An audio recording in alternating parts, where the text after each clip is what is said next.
ba tey mu di seen émission hashtag news fii ci Vibe Radio téeméer ak ñaar yu tomb ñett ñu am gan tey jëlee di monsieur Ousmane Thiané Sarr di rek ki nga xamante ni moo di ki yore lépp la ci wàllu mission directeur général bu port autonome bu Ndakaaru nekk ba tey président union culturelle et sportive des travailleurs du port autonome bu Ndakaaru nekk vice président ligue de foot nekk ba tey trésorier général bu ligue pro bu football ni ñuy defee nag ayubés bu nekk dafa am hashtag boo xam dañ leen koy indil li xewoon moo di ni ayubés ba ñu génn Sénégal waroon na football def jogante xarito ak it réewu Mauritanie ñu dem ba ci pandaw ga ñu far ko la ko waral du lenn lu dul gis nañ ni mbas mi la woon waaye laata ñu cay dem dafa am loo xamante ne fédération dañ ko génn woon depp message ni ñi nga xam ne ñoo di site en ligne yi ñoom du ñu mën a couvrir maanaam joxuñ leen accréditation loolee nag ba mu amee ñi nga xamante ni ñoo di waa appel di rek daal association des éditeurs et professionnels bu presse en ligne ñoom naqaru nañ ko nag ba fa naqar yam ba noppi ŋàññu ko waral bañ ci jokkoo ak seen président Ibrahima Lissa Faye kàddu yooyu indi ñu teewlu ko. nekk na information bu naqari boo xam te ne vraiment métti na képp ku nekk ci presse en ligne bi ndaxte ségrégation la discrimination la ñu ne presse en ligne bi bokk ci kuréel taskay xibaar yi ñu ne kat en fait du couvrir match Sénégal Mauritanie bi te équipe nationale Sénégal bien que wala ñëpp ak moom ñu ne bi ñu ko déggee woon nañu président fédération pour waxtaan ak moom xool nag la ñuy lijjantee mbir mi waaye moom kat comme moom bëggul tontu et ñoom jël lañ seen décision banku ci ne duñ ci jigéen ñu ne nag donc là il faut que ñun ñu dénoncer que boo paree saisir organisation yi nga xam ne ñoo nekk ci presse bi yëpp et xool vraiment beneen yoon naka la ñuy jëflanteeg fédération yaakaaruma kat ndaxte ñoom kat nee nañ ñoom jël nañ seen i décision boo paree seen biir ñoom et donc fas yéene wuñu maanaam dellu ginnaaw daal ndaxte def nañ li ñuy def boo paree et donc dañ koy reconnaître boo paree assumer ko ba mat sëkk donc fii ak 19h xalaatu moo ñëw ñu dellu ci ginnaaw. aywa fii ak 19h moo di bés bi nga xamante ni ci la Sénégal waroon football di kàddu yi Ibrahima Lissa Faye mi nga xamante ni moom mooy ki géré Presse Afrique di site internet bu nekk en ligne nekk ba tey association des éditeurs et professionnels de la presse en ligne sëñ bi Sarr déglu nga ko.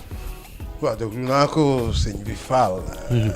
waaye dama bëggoon rek ñu heureusement sax laa war a wax match bi mu jëw la am. même bu fekkente ne du suñu coobare. waaye bu ñu delloo mbir yi tamit ci contexte am dinañ jàpp ne c'est vrai que neexul ci dégg-dégg ci xol du day ne équipe nationale du Sénégal benn pàcc ci presse bi ñuy tudde leen presse en ligne naroon ko mën a bañ a couvrir mais contexte bi la nag quand même parce que le match à huis clos la doon. waaw may ma rek ma terminer à huis clos la nekkoon am nañ invitation yu ñu doon jaay c'était un nombre très limité et c'était à 20 000 francs et 50 000 francs 20 000 francs et 250 sièges la waroon doon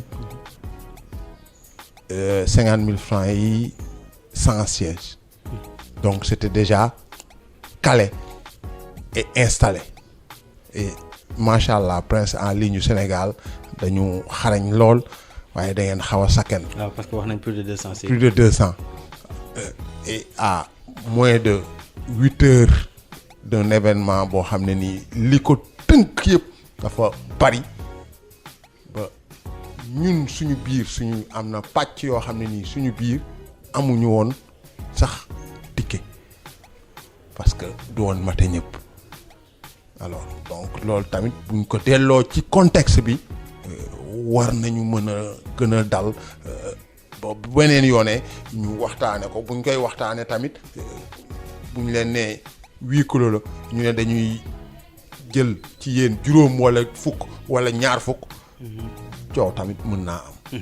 waaw xam nga c'est-à-dire li nga wax yëpp bon ànd nañ ci mais li ci jaaxal nit ñi moo di ni lu tax fédération avant match Maroc bi ba Maroc jeex ñu dellu si di préparer Thiès waxuñu ko xaar bañ ni presque 24 heures du match rek affaire bi mel ni benn coup de massue parce que ci conférence de presse bi ngeen doon def ak Kirène foofee ci la ko Augustin daal di waxee loolu nag est-ce que loolu waru leen ko woon préparer bien avant parce que ni mu dalee ci kaw gars yi moo tax mbir mu métti comme li nga wax effectivement huis clos et puis contexte yooyu yëpp di jugé mais xaar bañ ni moins des heures nga jël décision bu mel ni ci ñoo xamante ni ci loolu rek la ñu yaakaar pour am visibilité aussi day xaw a yéeme. waaw mais xam nga tribune de presse rek yéen déjà bu fekkoon yéen rek lañu accrédité sax xaju leen fa 200 plus même. waaw man daal jàpp naa ne. nanu sant yàlla jàpp nag ne fédération amul kenn ku muy bedd ci équipe nationale parce que xam nañ ne ñun ñëpp ñoo bokk équipe nationale ñun dañoo dénk donc. waaye à l'impossible na fi nul n'est tenu. à l'impossible. waaw dañ toll nag ci contexte boo xam ne nii fédération du def lenn loo xam ne nii luy nasaxal kenn la lu ñu deful rek mu jëm surtout ci presse na surtout ci presse parce que fédération moo gën a soxla presse sax presse ci boppam parce que ñun bëgg nañ li ñuy def ñu fësal ko bëgg nañ Sénégalais yëpp kenn ba ñu umpale li ñuy doxal ci fédération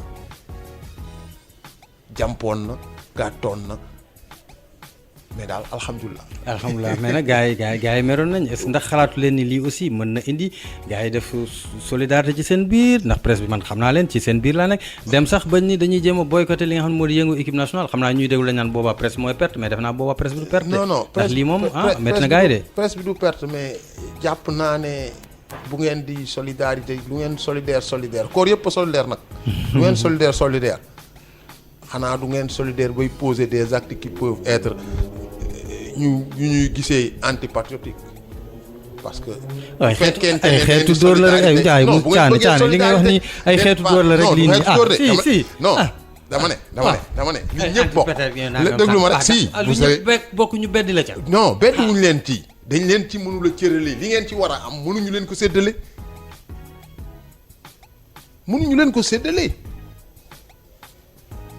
waaw ñu ñëwaat loolu mooy problème bi mënuñu leen ko séddale ñun ñi ngànk football bi yëpp président wu club bi yëpp yi nga xam ne ñooy def football bi mais amuñu woon accréditation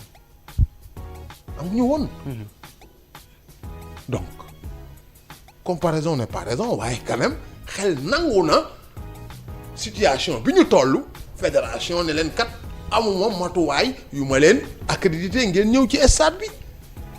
d'accord waaw wax na ba jàll de Ousmane Diagne waaw moom la ñuy dalal tey jii ci seen émission hashtag news justement sax parce que foofu booy xool dafa mel ni dañuy dem waxi ji jox dëgg fédération bi ndaxte dañu mujj annuler match bi ndax Covid.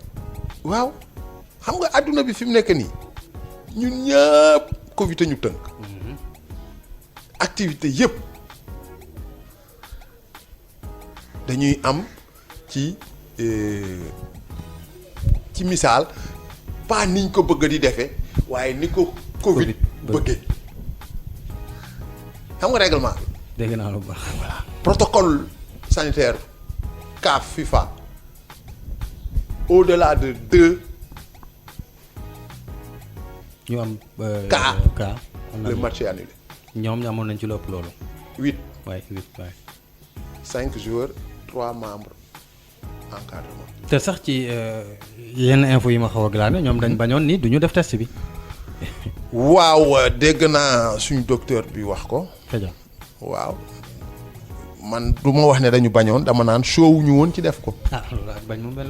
waaw mais bañ déguisé la rek. waaw mais ba tey mais mujj nañ def quand même. mujj na effectivement. xam nga mujj nañ ko def. li ci am solo mooy Sénégal moom fédération du def benn manifestation bu dëppoowul ak protocole sanitaire bi loolu moom bu ci benn manquement amee bir na ma ne dinañ jël seen responsabilité. effectivement ndax xam naa ne bu ñu defuloon test bi moom.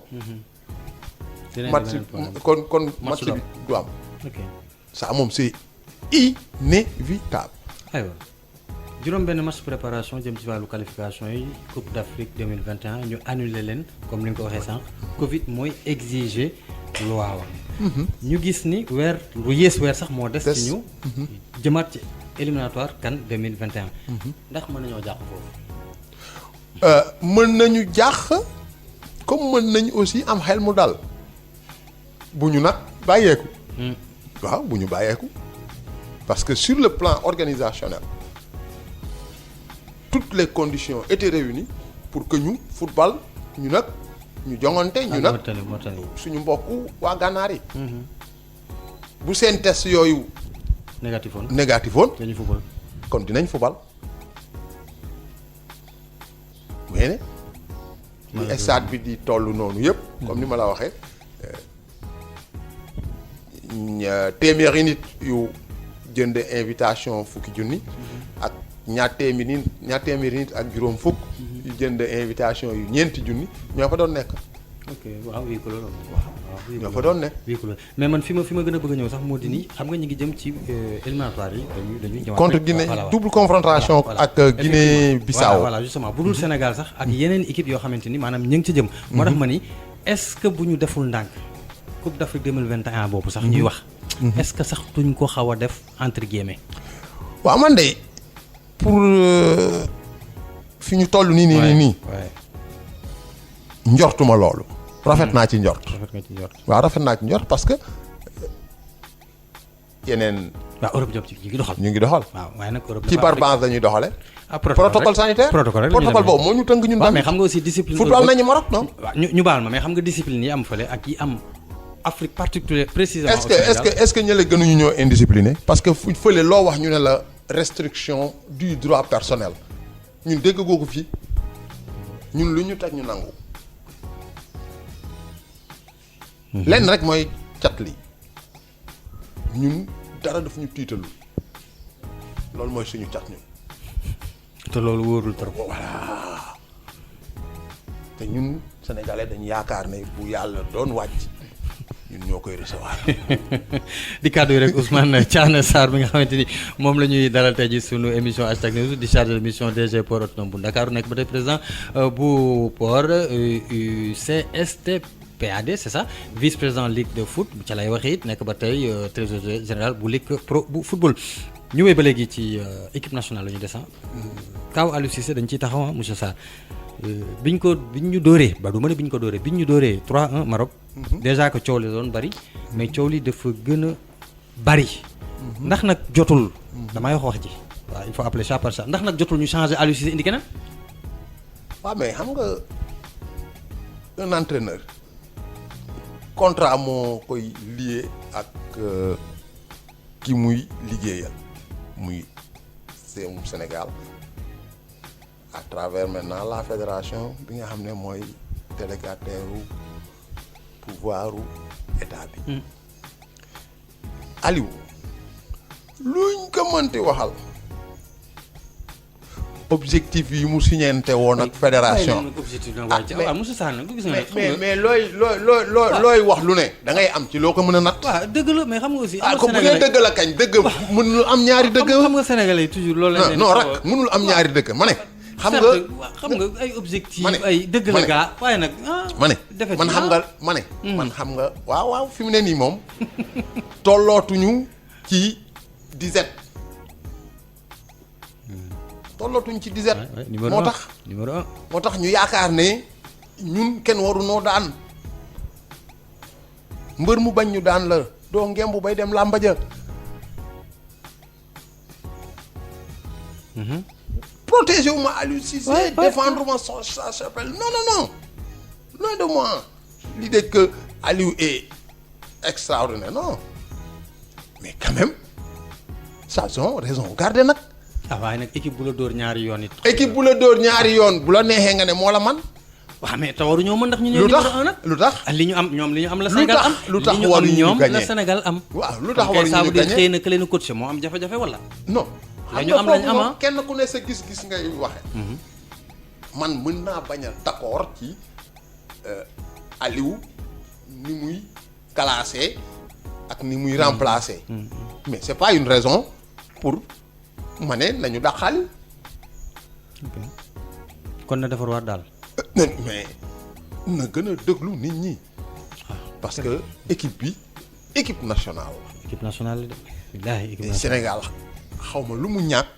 waaye du ñu xarañ jëm ci. football national surtout football. du moment que sax. encore une fois allez-y du ci ay match amical la ñuy juger Aliou Cissé nag yéen tamit. et quoi que l'on puisse dire équipe bi nii la mës a footballé di gagné de. final bi ñuy dem final dañoo dóor it di. waaw amuñu sax ku mën a tirer penalty. dañu dóor final waaw yooyu yëpp di ay mbir nag sëñ bi Sarr. ma ne bu ñu doon teg 6 mètres sax ñu ne amuñu ko mën a dóor 6 mètres. waaw yow Sénégal la. waaw d'accord mais xam nga aussi loolu lu feeñ la xam nga aussi. ces choix nag sont toujours discutables. loolu moom waaw bi mu fi nekkee ba léegi. xam nga lu tax choix di discutable parce que un choix se fait toujours au détriment de. ça sera toujours discutable. Toujours. Mais quand même man bon mon humble avis xam naa ne am na fu Aliou dese. am na fu mu dese. waaw am na fu mu dese. ak dëgër bopp gi kooku moom maa koy wax ak dëgër bopp gi. waaw kenn man ku ma gën dëgër bopp am na. moom la ñu gis moom la ñu jiital moom la ñu fal nag xam naa dama dëgër bopp. nekkoo suñu entraîneur moom mooy suñu entraîneur. waaw kon nag lu ñu gis dañ koy wax dëgër bopp gi waaw day jël benn nit ñu naan kaan lii xam nga mu jël tegal ñu ko fa ba après nit ñi ñooy am dëgg ci moom c'est-à-dire li supporter yi di am dëgg ci moom dafa bari lool. waaw mais terewul liñ ko sasagum yëpp matale na. ci objectif nga may wax de waaw.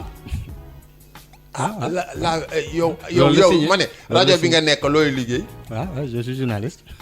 amoo atteindre objectif si chaque fois boo atteindre sa objectif. même bu fekkente ne ci ay borom. ak nu mu mën demee rek ñàkk solo nga ko. fexe ba jot yow li nga bëgg rek mooy saa yoo ne. waaw asalaamaaleykum auditoire bi di la déglu. n'est-ce pas.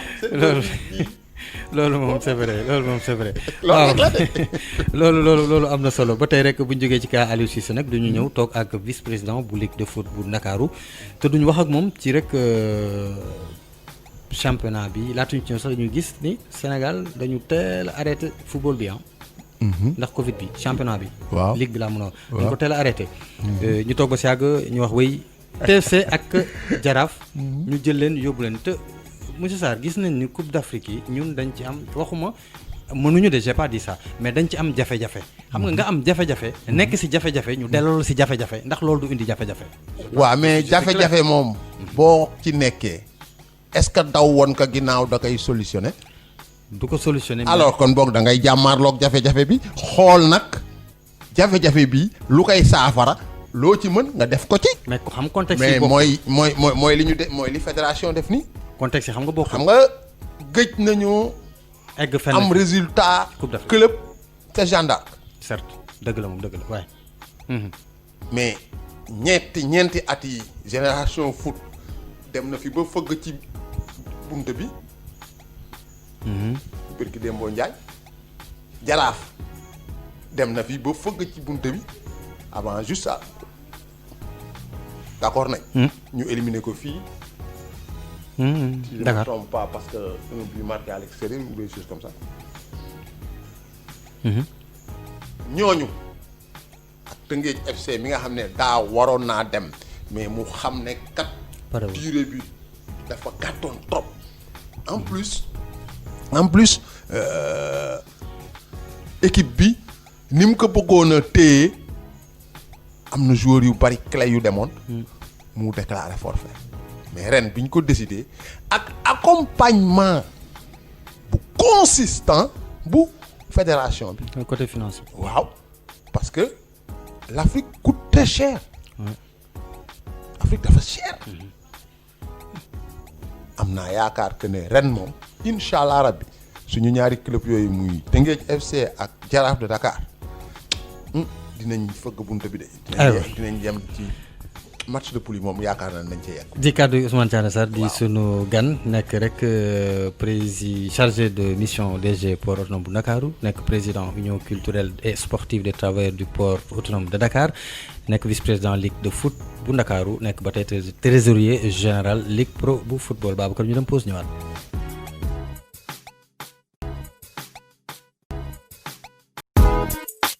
jërë ngeen jëf ci déglu bi mu di ba tey rek seen émission Hashtag News gannaaw bu ñu demee pause ba ñëw ñu wéyal waxtaan wi ak sëñ bi Ousmane Thiané Sarr mi nga xamante ni daanaka moom ci mooy vice président bu ligue de foot ndaxte ci ligue foot bi ci la ñuy des kon sànq am na lu mu wax lu am solo ba ñuy dem nee na yaakaar na ni bu ñu laal kaaba gi it dinañ tawaaf waaw dinañ tawaaf mais xam naa ni c'est pas mon souhait mais ci conditions yu métti lay doon ndaxte toog nañ diir boo xamante ni franchement championnat bi dafa taxaw da Covid bi ñëpp xam nañ ko te ñee gis nañ ni bon franchement bu ñuy wax professionnalisme ci yenn ci équipe yi muy Afrique Maghreb bi ak Afrique bu ñuul bi bu ñuy wax Orea bu Khadim ainsi de suite ak Espérance ak ñoom seen ñoom ñoo ñu gën a taxaw damay dellu soit de ni est-ce que parce que ñoom booy xool sax début bi dañu xawoon réticent un tout petit peu après ci la supporter rek ñëpp jàpp ci ni bon ñaari équipe yëpp ni bon ok amul problème bu ñu jàppalee rek mën nañ gérer xel mu dal ak am yaakaar ak aussi nekk professionnel moo tax ñu demee noonu mais ba léegi nii defe naa sacrifice man laa koy tuddee ba léegi. moo bi diis na lool. ah mbir mee diis waaw mbir mee diis moo bi diis na lool. mbir mee diis. et foofu tam il faut que ñu leeral benn mbir. muy Tëngéej FC muy Jaraaf. mësuñu wax ne duñ dem de. Tëngéej FC. ak Jaraaf. ak Jaraaf mësuñu wax duñ dem. ci njëlbeen nga biñ leen tànnee. waaw def nii rek ni way waaw ñii bi ñu ñooy leen dem ñii tànnee ñooy dem. non. foo tànn gi sax moo xawoon jaaxal nit ñi. non tànn bi la mu Coow li bari woon na lool. warul mën a jaaxal nit ñi. mais bari woon na de avant ñuy waaw bari woon na coow parce que ñi doon coow ñëpp ñi xamul la rek. tak tak kii mooy pay kii mooy des ñi kii mooy wàcc kii mooy ma ne- yéeg comme ça. non kenn wàccul kenn yéegul ñi xamul rek ñoo doon wax xam nga sànq wax nga ko ci sa njaal benn wax ne arrêté nañ championnat bi depuis mars waay yàgg na. 2020 après la 13e journée effectivement. n'est-ce pas bi ñuy entamé premier tour 16e de 32e de finale coupe du Sénégal joué nañ sax une moitié le samedi le dimanche dañ ko arrêté alors bi ñu arrêté fédération dafa njëkk a réunion comité d'urgence am ay tëralin yu mu tëral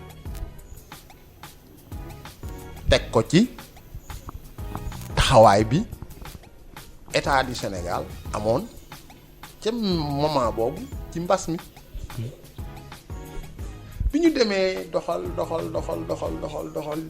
di jóg di daanu di kër këri ba yegg si ci fi nga xam ne nii kat jàpp nañ ne mbir mi kat diisoon na lool mais fagaru nañ ba ñu ngi ci génne suñu bopp as tuut ba ñi ñu wër commencé di footballaat sax ñoom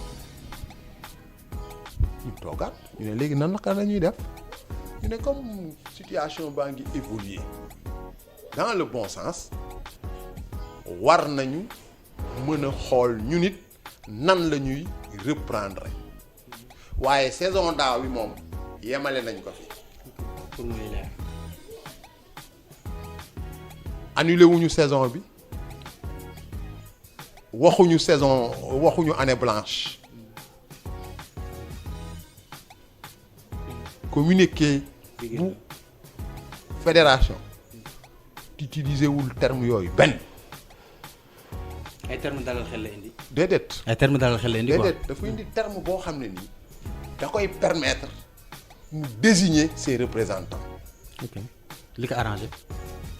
li arrangé footballu Sénégal pas li ko arrangé moom bu ñu xarañuloon bu ñu utiliser ci ñaari termes yooyu ma la wax benn dootuñu am possibilité désigner dañuy tirer les conséquences de l'acte qu'ils ont posé loolu moo indi woon ba CAF génnee ñenn ñi di wax naan way kon génération foot moo war a dem parce que CAF nee na ku arrêté ce championnat non cool yi foofu la waaw. nekkoon. leeral boobu laay noonu moo tax ma def noonu. ma ne comité exécutif bu fédération sénégalaise de football hein ñu xare ña fa ne sénégalais yi boobu xaw ma lan lañ leen mën a wax fédération mais waaye mbiri këyit ay texte càmbar ko rek ak interpréter ko donc ku weddi laajal Algérie ay anciens délégués fa nekk. ma ne waaw ndox ko ñëpp issu du mouvement navétane université navétane ñaar xam ñett xamul. voilà alors donc foofu la sew bi nekkoon moo taxoon ñenn ñi comprendre ñoo doon wax ci wax mais li fédération def waxuma la CAF waxuma la FIFA tas sax mënu koo dindi macha allah macha allah. moo désigné Teungueth FC mu dem di jogante ji club des champions te joxuñu ko titre moo désigné Jaraaf mu dem coupe CAF te jëlul coupe du Sénégal teg ko ci ay cert waaw. yu leer. effectivement mais kenn ku nekk bi ngay tojee sa bopp ji nax loolu moom dëgg la. loolu mooy li nga xam ne nii gouvernement wu football bi muy COMEX. jàppoon nañ ne c'est la meilleure solution. kon amul lenn luñ ci. leer na parce que leer ñaari équipe yooyu tamit amul kenn ku ci Teungueth FC Teungueth lañ. bu ñu sañoon fekkoon te ne ñun rek amul benn contrainte amul benn incidence bu ñu war a mën a dab kon dañuy déclarer Teungueth FC champion. 13 journées. 13 journées. si un champion mu rawee deuxième bi 12 points. invaincu. bu jàmm rek day xew kañ bu ñu continuer woon tamit kenn du buñ koy dabit. parce que loolu sax moo waroon ci njëlbeen ñu bari am ca waaw buñ koy dabit duñ ko raw. kon li ma bëggoon yëpp leer na fi. waaw mais football dafa am ay charte le championnat du Sénégal dafa am ay charte yu ko tënk. Le champion est déterminé après les phases aller et retour. C'est ça la définition. L'équipe qui aura comptabilisé le plus de points est déclarée championne. aywa defe naa nag tey moom Babacar sunu gan spécial la ñu am ci wàllu football bi franchement ndax ñu changé tuuti sax parce que tout le temps ñu wax politique mais ak moom dina ñëw ci politique de bu sonn waaw. ñi ngi wax ba léegi TFC ak Jaraaf sànq yaa ngi wax naan jàppale nañ leen tu as entendu jàppale nañ leen oui jàppale ngeen leen jox ngeen leen xaalis ñoom ñaari. mais doyul de. fa laa doon jëm de. non doyul. oui parce que bu dee côté TFC bi nga xamante ne fa laa dëkk tout le temps maa ngi gis ñuy def ay banderole gars yi di ñëw. bien sûr sa genre gi ñëw di leen jàppale. di leen jox. mais Fall. ñaata ngeen leen jox xanaa ay 500 000 ngeen leen jox wala. équipe bu ci nekk 500 000 ngeen leen jox. non équipe bu nekk jot na 20 millions. waaw 20 millions. plus 15 millions. muy 35 millions. wax na kat 20 millions yi mooy accompagnement spécial bu fédération. ok 15 millions yi c'est la subvention Covid. d'accord bi ñu joxe. ok pour 35 les clubs de Ligue 1 et de Ligue 2. 35 de départ 15 ñi 10 mu wàcce ba ci club amateur yi. waaw 35 de départ la. non départ la. mais je vous dis sans pour autant que ma nekk dans les secrets des dieux bokkuma comité exécutif ouais. Je suis membre de la commission d'organisation de la fédération. Vice-président au niveau de la Ligue de Dakar. Ligue de Dakar. Ligue Pro, je suis trésorier général. Mais je sais que la fédération est dans les dispositions d'accompagner leen autant que faire se peut. Machallah, loolu baax na. Parce que tamit ku ngemb sa mbër signer ko contrat. mais il faut nga wutal ko ci mbukaay. c'est sûr boo bëggee dégg wiw te fédération moo ñu gën a bëgg ñun club yi dugg ci phase de poule. L'équipe nationale est numéro 1. ñun amuñu benn mais ça devient l'arbre qui cache la forêt. c'est contraire c'est à la limite un paradoxe. kon xam ngeen ne li coow li di bari yëpp président yooyu tamit jiite Jaraaf ak Teungueth FC. muy Babacar Ndiaye que je salue au passage sama jeune frère la.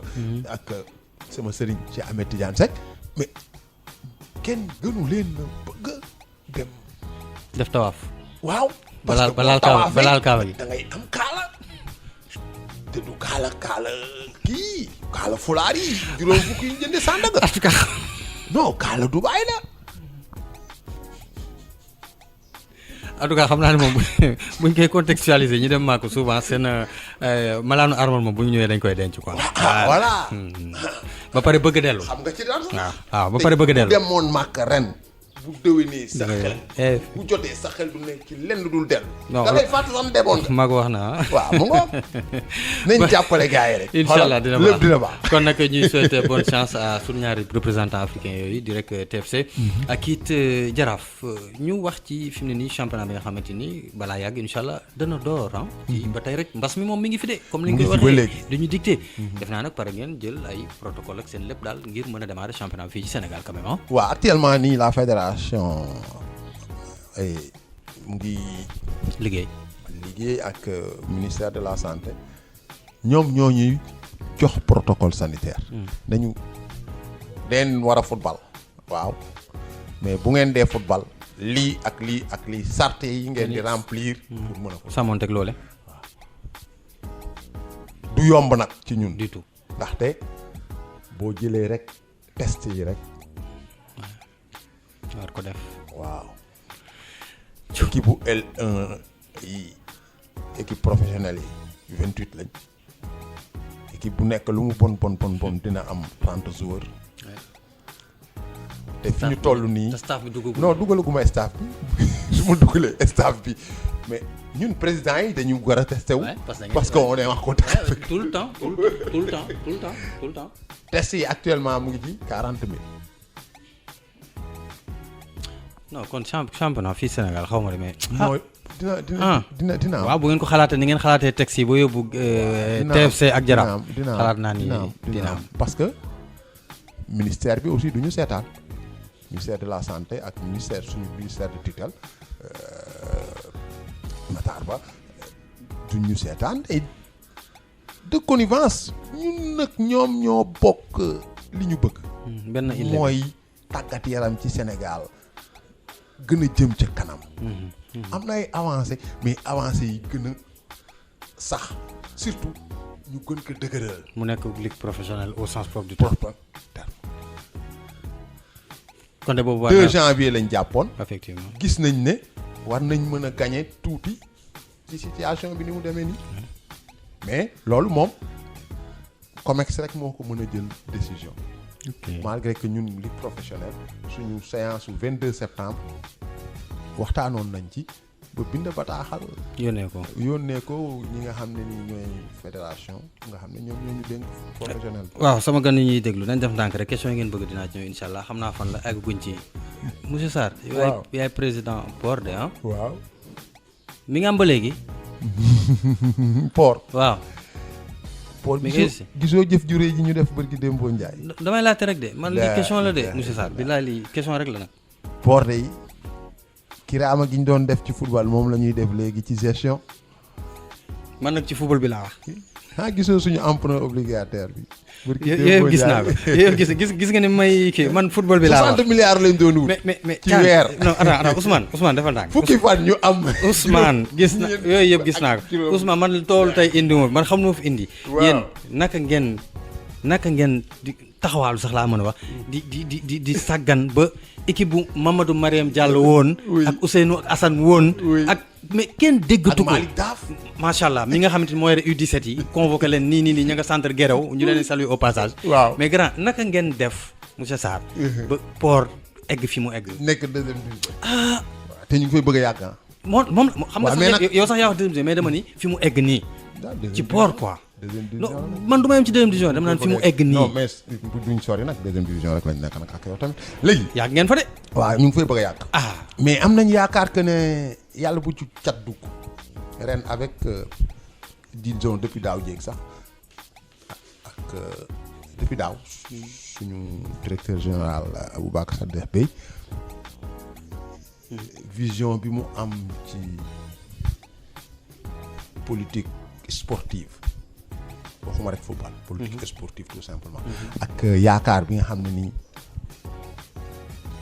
jàpp na ne moom la sport war a jouer ci développement mu réew rawatina ci port bi war a nekk moteur émergence am nañ yaakaar que ne léegi ngeen dégg ñu fu sore incha allah parce que ñu ne ngeen ñu dégg fa ñu ne woon di ñu dégg fu karo parce que loolu la gars yi fi ñoom Jaraaf ak waaw Teungueth FC yi jëm ñun foofu lañ jëm mais boobaa est-ce que kon TFC duñu am problème ak port ci diggante monsieur Sarr seet ndax day ñëw fekk si TFC wala day ñëwaat day des waaw non xam nga nag boobaa dilem la de TFC Teungueth la waaw man doomu Teungueth la waaye nag port laa ay forêt sama wërsëg nag port nag sa port la waaw port laay forêt sama wërsëg nag n'est-ce pas waaw loolu dëgg la kon daal yàlla leen yàlla jàppale yéen waa port ngeen dem deuxième division dañu tëj nag waay ñu jógee deuxième division waaw ngeen jógee deuxième division tellement dafa yàgg du gis nga man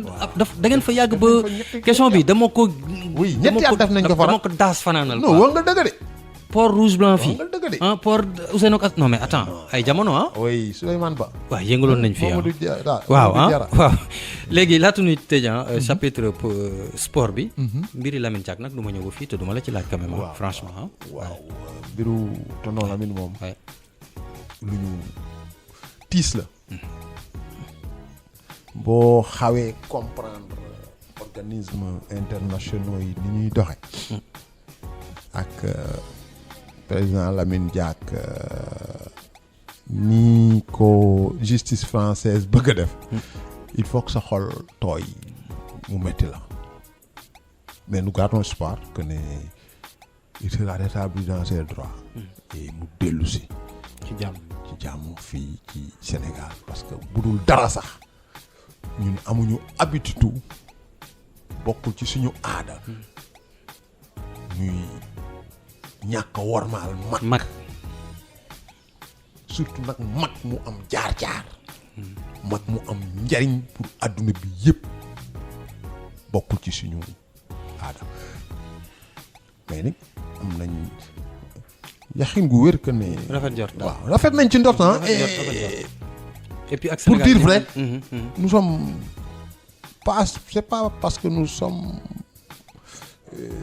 partisans parce qu'on est sénégalais il est sénégalais non c'est parce que nous savons valeur bi mu am ak valeur yi muy incarné effectivement waaw macha allah loolu bi nag moo doy waar rek waaw mais daal ni ci Sénégalais yëpp jàppee booy xool bi mbir mi pétition par ci association nangam kii Lamine vraiment ñi ci ñëpp jàppee am nañ ci yaakaar il faut que ñu won leen ne Lamine suñu Lamine il n'est pas seul ça moom il faudra que ça soit très agressif wane nañ ko waaw il faut ñu continuer na ko nag waaw yéen it médias yi ngeen ci gën a wax waaw ñu ngi ci góorgóorlu di gën a comme nii ku ngeen kii rek tàllal ko micro rek mu wax barkeelu ci effectivement waaw te daal Pape ay termes waaw aywa ba tey rek mu di seen émission hashtag News On ñu ci dalal monsieur Ousmane Thiané Sarr mooy chargé mission DG port autonome bu Ndakaaru waaw man laata may wax ci DG port autonome bu Ndakaaru bi fi nekk Cheikh Kanté gëñ ko déggam déedéet Cheikh Kanté du ma toog semaine du ma ko dégg waaye jógeem ci bopp port manqué wul am non parce que ki ko remplacé mat na ko sax muy Abdou dafa dem feneen Sadikh Bey waaw Cheikh dafa dem liggéey feneen keneen ñëw wutu ko fi mu nekk waaw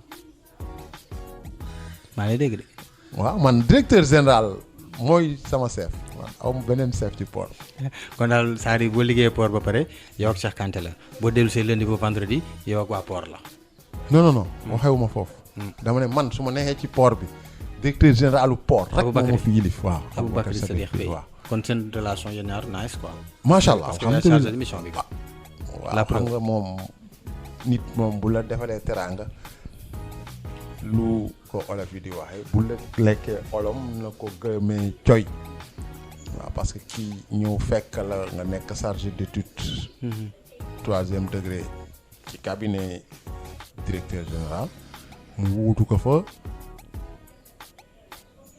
bi muy réorganiser mu boole la ci ay chargé de mission mu def la chargé de mission confiance voilà c'est ça maintenant man nag ku ma xam ne du ma koo xam ne nii dafay wax lu ma gëmul yàlla dogal na rek ne Cheikh moom sama Cheikh suma xarit la li ñu séq maak moom weesu na mu nekk directeur général port man nekk ci cabinet ko mën a loolu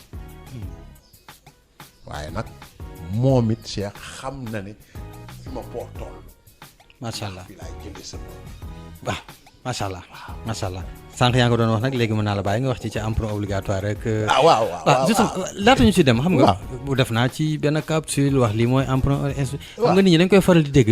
am ñoo xam dañ koo ragal am na ñoo lan la exactement. waaw dañu am projet bu rëy muy port de Ndayane. ok. 1000 milliards la projet bi. bari na waa Qatar ñoo ko war a financer. waaye ki lay financer 1000 milliards am na préalable yoo xam ne nii yaa ko war a def foofu pour mën ko dalal. waaw kala nga ne naam ne fa. voilà léegi ak xalaatu directeur général Aboubacry Sadikh Bèye ak son équipe financier mu ne jàpp na daal ne moom defoon na ñaari emprunt nag obligatoire defoon na ñaari emprunt mais li tax bu Aboubacry Sadikh Bèye bi nekkee une première mooy yële yëpp sous couvert lañ ko defee. état du Sénégal moo ñu garanti signature am. léegi na ngeen wóolu seen bopp nag ni bii moom ñoo koy defal seen bopp. te yële yëpp. xam naa li nga wax. voilà bii nag signature port Aboubacry Sadikh Bèye la ñu engagé ñun waa port rek. incha allah ñu soxla nag 60 milliards. ci 1000 milliards yi. non ça n'a rien à voir. ça n'a rien à voir ok. les 60 milliards c'est juste pour disons mise en place su projet bële. d'accord ok je vois. ñu waroon ko doxal ci fanweeri fan ak benn yu mois d'octobre ñu lancé ko donc le 1er octobre. di wut 60 milliards. di wut 60 milliards. am ñaata. oui am nañ téeméeri milliards ngay wax la ñoo arrêté dañ la doy de. macha allah macha allah waaw loolu moom. ñuy 94 milliards. lundi passé après une semaine. maman. super. directeur dafa mujjee dem. société de gestion ba ñu ne leen. waa léegi doy na c'est bon. signature port la ah. xam naa li nga wax baax xam naa baax li nga wax. alors loolu. loolu de. lu ñu. loolu de mën nañu ko. loolu de bilan la. lu ñu war a fësal la. loolu bilan la de uteeg yeneen bilan yi. pep ak pep loolu bilan la. dafa am ñetti jàngat yu ci am. muy. bi ci jiitu mooy portières yi gëm nañ ne lii projet bii projet seen projet la. seen yëfu bopp la. seen yëfu bopp la ñaareel ba état du Sénégal xam na ne direction générale du port bi kat vision bi ñu am ñoom dëppoo na ak li ñuy doxal. ñetteel ba di bi ci ëpp solo mooy investisseurs yi. seen ñuy wóolu ba léegi seen xel gën a dal. waaw wóolu nañ ñu ba léegi parce que ku lay laaj 60 nga ne ko 100 ngi daanaka am. 94 milliards et quelques. en l'espace d'une semaine. donc ça veut dire que ni bu ñu rafetee njort mën na egg sax 500 pourquoi pas. waaw rafet njort la ñu. non mais arrêté nañ yii déet du loo xam ne nii dañ ñu koy may nag dañ ñu koy abal. après dañ koy delloo. dañ leen koy delloo. effectivement di leen ko rémunérer 6,6 annuellement. macha allah ok. loolu dafa am solo trop dafa am solo. parce que loolu santé financière entreprise surtout bu mel ni port. moo indi lii. moo indi santé financière bi macha allah waaye it monsieur Sarr.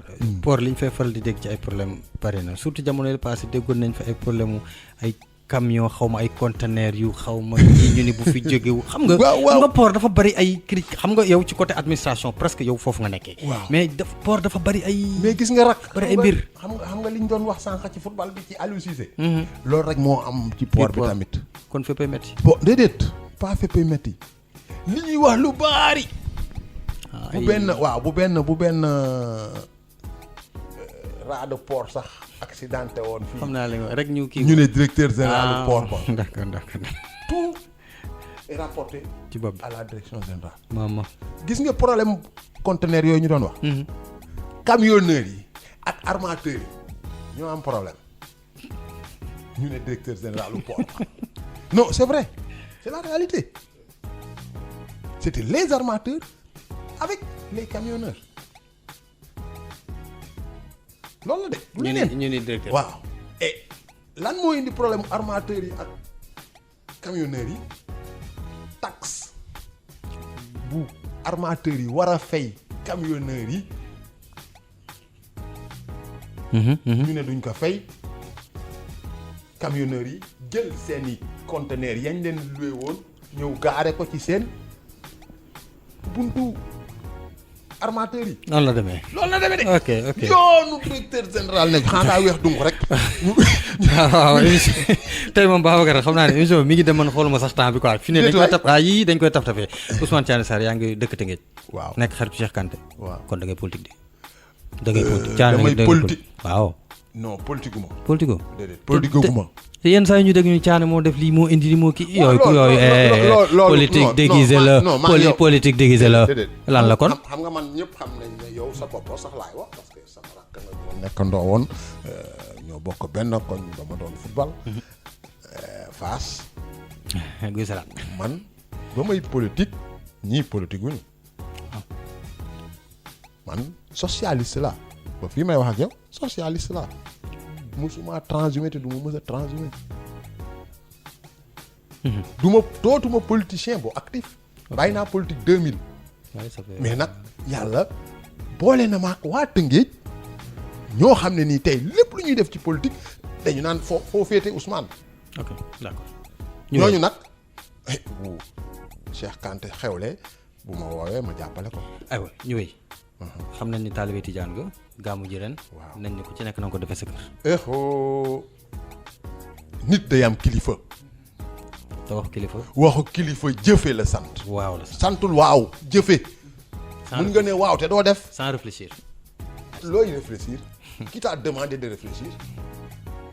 les ordres sont à exécuter sans murmure ni hésitation. d'accord taalibe mooy wax beneen bi moo di kaddu yu député Aliou Dembourou Sow ba nga ko déggee lan la def kooku wérul moom du lu may rafetlu. aywa terme sud la fa xewoon ñu jëlee leen terme sud mooy li may wax rek Sénégal léegi lu xew ñu politiser ko mais dans les règles de l'art l'ancien Semga leeral na lépp Mansour leeral na lépp mais Sénégal ñoo waaye nañ yàlla nañu wàññi wax ji te liggéey. aywa ñu wàññi wax ji te liggéey Babacar ñaari question ñu dem international Mali la fa xew gis nga ko la moo ci sa commentaire Soumaïla Cissé bàyyi nañ ko ak ay otage waaye barki Dembo Ndiaye attaque amatina waay Mali moom xam nga Mali nag dañoo nekk suñuy mbokk ba pare yaatu. Mali rëy bari nga fa mbokk yow. Mali trop am na maamu Bamba. waay waaw bari naa fa mbokk bari naa fay tànk. le problème malien c'est un problème d'autorité bëgguma wax nag ci dëggub jàmbur. dëgg la Guinée ñoom tey ña nga ca. élection Guinée moom. ña nga ca c'est-à-dire ku bëgg a dégg ku bëgg a jàmm ci dëkk bi yemal tënkul ci li constitution wax. mu jeex Thiané Sarr bu ñu fi ñëwee émission hashtag ku fi ñëw dañu lay laaj question bu mujj moo di nii boo nekkoon président de la république une semaine benn vœu nga bëgg mu exaucer benn boo xamante ni bëgg nga mu sotti benn képp nii ñaar Thiané Sarr président de la république pour une semaine. pour une semaine. un seul vœu. benn du ñaar de benn la. éthique sociale. sonal naa la ñax nga tooy xep kon nag faw ñu bëggal ko Babacar daan nga déglu musique di xaw ma ndax yaa ngi koy déglu ba léegi mu dem. ba léegi nag waaw ñoom daay stress ci sa booy daan ataay laa ko daan déglu. ak ñoom it seen. Mamadou waaw. xam nga dañu am benn groupe bu tudd ëttu buur. waaw. ñun ñëpp ñu nga fa. Cheikh Maysa nga fa. Cheikh Maysa que je salue au passage. Cheikh. te def mooy suivre bu baax a baax. ma koy salue au passage. c'est pas par hasard moo tax ma la ko. waaw parce que lii ñu def nii. leer na ma ne boo ko jàllalee dina ma woo. parce que da lay déglu. effectivement Cheikh ba man ak moom waaw yàgg na voilà waaw léegi nag ñu wax la rek benn boy boo xamante ni da nga ko bëgg a may say am di jàmm ñu jeexal émission bi. mais du ma dem ci ay ñooñu nga wax ñi de. non fii ci Youssou maa jigéen laay yem. waaw Youssou Ndour non Youssou Ndour moom defe naa woyam bi nga xam ne nii bëgg naa ko may samay mooy woy dafa nekk woy bu ma marqué nag mooy woy bi mu naan nit dina la bañ te mënu laa wax loo ko def. ki mooy Vibe Radio 102.3 la lu soog gis na Babacar xam na morceau bi déjà. waaw aywa morceau boobu texte bi. moo di nit ñi dégg Sénégal yi déglu ko. sa kàddu bu mujj.